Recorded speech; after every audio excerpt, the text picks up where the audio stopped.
Mari kita berdoa sebelum kita akan belajar dari bagian firman Tuhan, khususnya di hari doa puasa ini. Bapa di surga, kami serahkan waktu ini ke dalam tangan Tuhan, Roh Kudus menolong kami supaya kami mengerti dan kami bisa melakukannya, khususnya membuat kami semakin mengingat betapa besar kasih Tuhan melalui pengorbanan Kristus bagi kami. Di dalam nama Tuhan Yesus kami berdoa. Amin. Hari ini kita akan merenungkan bagian firman Tuhan untuk doa puasa hari yang pertama dengan judul Domba dari Luar Kandang, Hosea 1 ayat 11 sampai 12. Hosea 1 ayat 11 sampai 12, demikian firman Tuhan. Tetapi kelak jumlah orang Israel akan seperti pasir laut yang tidak dapat ditakar dan tidak dapat dihitung. Dan di tempat di mana dikatakan kepada mereka, kamu ini bukanlah umatku, akan dikatakan kepada mereka anak-anak Allah yang hidup.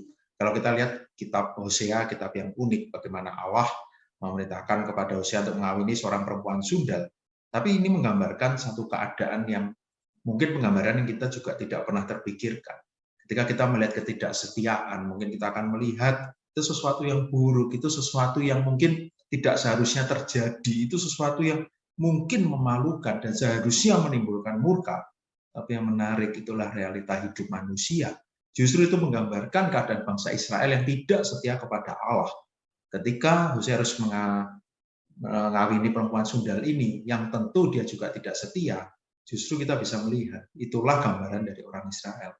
Dan bagaimana Hosea yang mau menerima perempuan sundal ini seperti Allah, yang tetap menerima orang Israel, tetap setia kepada perjanjiannya.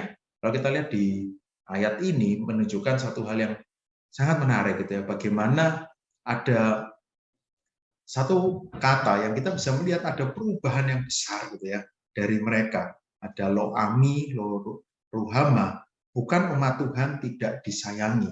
Tapi kalau kita lihat Hosea yang pertama ini, kita bisa melihat bagaimana di dalam perjanjian Tuhan, di dalam kasih Tuhan, mereka mengalami penyertaan Tuhan itu. Kalau kita lihat Hosea 1 ayat 6 berfirmanlah, berikanlah nama lo ruhama, sebab aku tidak menyayangi. Ini satu yang sangat jelas. Kalau kita lihat ayat 9, berilah nama Lo-ami, sebab kamu bukanlah umatku. Seolah-olah Tuhan kayak, aku sudah tidak peduli dengan mereka, tapi bukan itu. Justru nanti kita lihat bagaimana kasih Tuhan itu.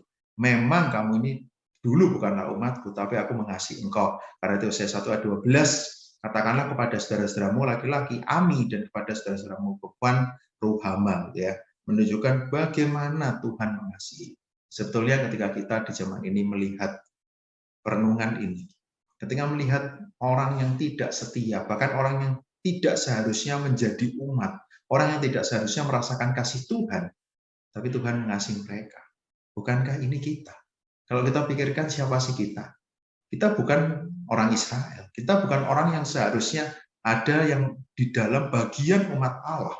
Bahkan ketika kita membelakangi Tuhan, kita jauh dari Tuhan, kita melawan Tuhan, seharusnya Tuhan murka dan tidak sayang kepada kita. Kita bukan orang yang layak untuk mendapatkan kasih Tuhan. Tapi bagaimana Tuhan mengasihi kita sekarang? Bagaimana Tuhan mau kita tidak terus terikat di dalam dosa, bahkan di dalam inisiatifnya. Di minggu ini kita akan memperingati bagaimana Kristus yang telah datang ke dunia melakukan semua karyanya, dia disalibkan mati di kayu salib bagi kita. Satu hal yang menunjukkan betapa besar kasihnya kepada kita, yang bahkan kita sering kali membelakangi Tuhan. Biarlah di hari doa puasa yang pertama ini, kita semakin mempersiapkan diri kita untuk bisa menyambut Jumat Agung, menyambut merayakan Paskah. Pertanyaannya bagaimana dengan hidup kita? Satu hari ini mungkin untuk jemaat Elion Alma secara khususnya kita sudah berpuasa. Apakah dengan puasa ini kita bisa melihat, aku seringkali tidak fokus kepada Tuhan. Aku seringkali asik dengan kesenanganku, dengan kenyamananku. Tapi aku lupa untuk berfokus kepada Tuhan. Bahkan seringkali aku tidak siap untuk menderita, aku tidak mau berjuang lebih. Hari ini saya berpuasa. Tadi sebenarnya saya merasa saya kurang enak badan, saya mungkin punya banyak pembenaran-pembenaran yang lain. Tapi hari ini saya berpuasa, ya, saya buat rekaman ini hari ini, dan saya masih dalam keadaan berpuasa. Saya mau berjuang, karena Kristus pun harus mengalami penderitaan, dia harus berjuang. Dan itu yang diberikan jauh lebih perjuangan pengorbanan yang jauh lebih besar karena dia memberikan nyawanya bagi kita. Kalau kita ini sudah dikasihi Tuhan, apa yang menjadi respon kita? Kalau kita boleh menjadi umat Tuhan, kalau kita boleh mendapatkan kasih sayang Tuhan, bagaimana respon kita? Mari kita juga belajar untuk mencintai Tuhan.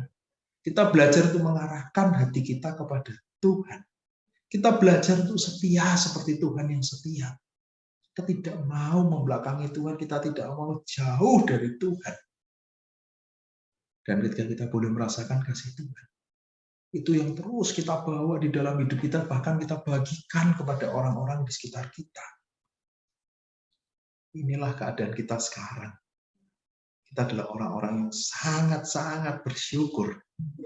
Bagaimana respon kita? Besok ada doa puasa lagi, kita akan terus ikuti selama beberapa hari ini. Semoga kita bisa semakin menikmati waktu ini. Ketika kita merayakan Jumat Agung dan Paskah, kita bisa melihat betapa besar kasih Tuhan. Aku boleh menjadi umat Tuhan. Aku mau terus fokus kepada Tuhan. Mari kita berdoa. Pokok doa hari ini kita akan berdoa secara khusus untuk keluarga.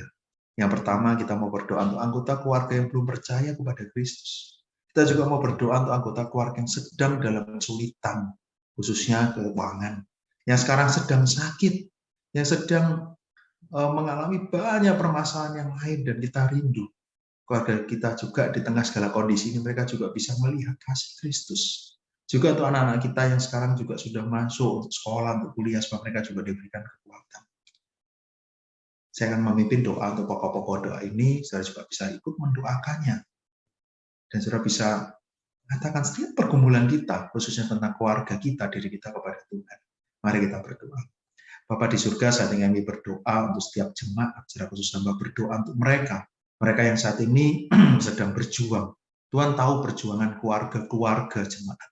Tuhan tahu perjuangan yang saat ini harus dihadapi. Bersyukur untuk pandemi yang membaik, tapi masih harus ada banyak perjuangan yang harus kami lakukan untuk memulihkan, untuk menjaga, untuk bisa kembali. Dan kami tahu mungkin perlu waktu dan mungkin perlu perjuangan yang keras. Tapi kami serahkan, hamba serahkan setiap jemaat, supaya mereka betul-betul boleh bersandar kepada Tuhan. Karena Tuhan mengasihi mereka. Mereka sudah menjadi anak Allah dan Tuhan tidak akan meninggalkan mereka. Mereka menjadi umat Tuhan yang sangat Tuhan kasihi. Bila mereka mau sungguh-sungguh menaruh kepercayaan mereka hanya kepada Tuhan. Setiap orang yang di dalam keluarga menjadikan Tuhan sebagai Tuhan dalam hidup mereka. Kristus bagian utama di dalam hidup mereka. Kalau saat ini ada yang berjuang dengan permasalahan-permasalahan kehidupan, Tuhan tolong, Tuhan yang buka jalan, berikan hikmat di dalam menyelesaikannya. Kalau ada yang sedang sakit, Tuhan yang mau sembuhkan.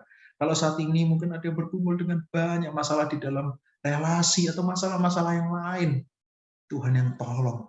Setiap keluarga boleh menyelesaikannya bersama dengan Tuhan. Kalau saat ini juga kami berdoa untuk anak-anak kami yang sedang sekolah, kuliah, mereka masuk sudah PTM, biarlah Tuhan juga jaga sertai mereka. Kami berdoa Tuhan, lebih dari itu. Biarlah Engkau juga memakai setiap keluarga sebagai saluran kasih Tuhan. Bahkan mereka boleh menjadi pemberita-pemberita Injil kepada orang-orang di sekitar mereka. Dan secara khusus untuk keluarga kamu, keluarga jemaat yang belum percaya kepada Tuhan. Bila melalui setiap keluarga-keluarga ini mereka boleh mengenal Kristus. Mereka juga boleh percaya. Bersyukur untuk doa puasa hari yang pertama. Hanya karena anugerah Tuhan kami boleh menikmatinya. Kami boleh menjalaninya. Ada 3 hari lagi doa puasa, Tuhan yang tolong. Perayaan Jumat Agung, Paskah, Tuhan sertai. Setiap orang yang melayani juga bisa melayani Tuhan dengan baik. Terima kasih Bapa. Di dalam nama Tuhan Yesus kami berdoa. Amin. Bersyukur kita boleh mengikuti doa puasa hari yang pertama. Semoga besok kita terus diberikan semangat untuk bisa mengikuti doa puasa hari kedua, hari ketiga, dan hari keempat. Sehingga ketika kita bisa mengikuti ibadah Jumat Agung dan Paskah, hati kita sungguh-sungguh siap dan terfokus kepada Tuhan. Tuhan Yesus memberkati.